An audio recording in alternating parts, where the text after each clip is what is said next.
धीरेन्द्र शास्त्री ने बयान दिया है। पाकिस्तान खरी खरी सुनाते हुए पाकिस्तान को कहा है कि पाकिस्तान बिगड़ैल औलाद है, ये सुधर नहीं सकता। हमें भरोसा है पाकिस्तान के ऊपर, ये कितने भी समझौते कर ले, ये हर समझौते के बाद सीजफायर का उल्लंघन करेगा।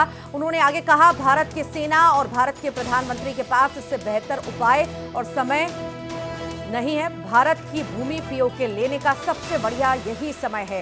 केवल मिसाइल दागने से काम नहीं चलना है।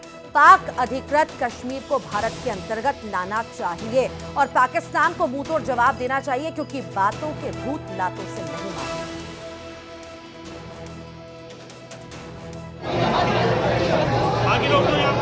पाकिस्तान बिगड़ैल औलाद है, ये सुधर नहीं सका था। कुत्ता की पूंछ में पुंगरिया कितनी भी देर तक डालो, हमेशा टेढ़ी की टेढ़ी निकलत। यही हाल पाकिस्तान का है। हमें भरोसा है पाकिस्तान के ऊपर कि ये कितने भी समझौता कर ले, चाहे कोई भी समझौता हो, ये हर समझौता के बाद सीज फायर का उल्लंघन करेगा।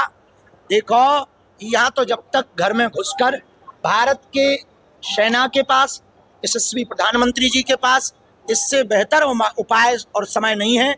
भारत की भूमि पीओके लेने का सबसे बढ़िया यही समय है, सही समय है।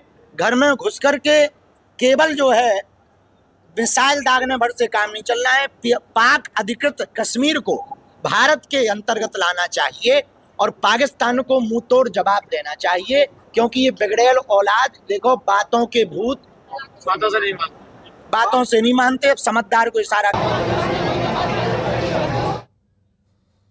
तो ये तस्वीर आप देख रहे थे, बयान आप सुन रहे थे।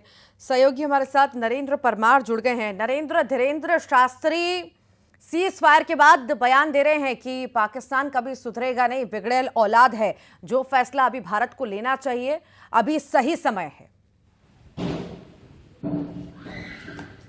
देखिए ऋतु, बिल्कुल जिस तरह से सीज फायर लागू हुआ है उसके बाद बाबा बागेश्वर पंडित धीरेन्द्र कृष्ण शास्त्री का है पहला बयान है। बयान में उन्होंने साफ तौर पे कहा है, पाकिस्तान को उन्होंने कुत्ते की पूंछ तक कह दिया है कि जिस तरह से कुत्ते की पूंछ को पुंगरी में कितनी भी देर तक डाले रहो, लेकिन जब निकालते हैं तो टेढ़ी की टेढ़ी निकलती है। इसके अलावा उन्होंने पाकिस्तान को एक बिगड़ेली औलाद भी कहा है कि वह कभी सुधर नहीं सकता है। साथ ही साथ उन्होंने ये कहा है कि जो लातों के भूत हैं वह बातों से नहीं मानते हैं। भारत कितने भी पाकिस्तान से समझौता कर ले, लेकिन जो पाकिस्तान है वह सीज फायर का उल्लंघन नहीं करेगा। इसके अलावा उन्होंने यह भी कहा है कि जो पाक अधिकृत कश्मीर यानी जो पीओके है, उसके लिए प्रधानमंत्री नरेंद्र मोदी के पास और भारत की सेना के पास है उचित समय है। इस समय कार्रवाई की जानी चाहिए। अकेले मिसाइल दागने से काम नहीं चलेगा।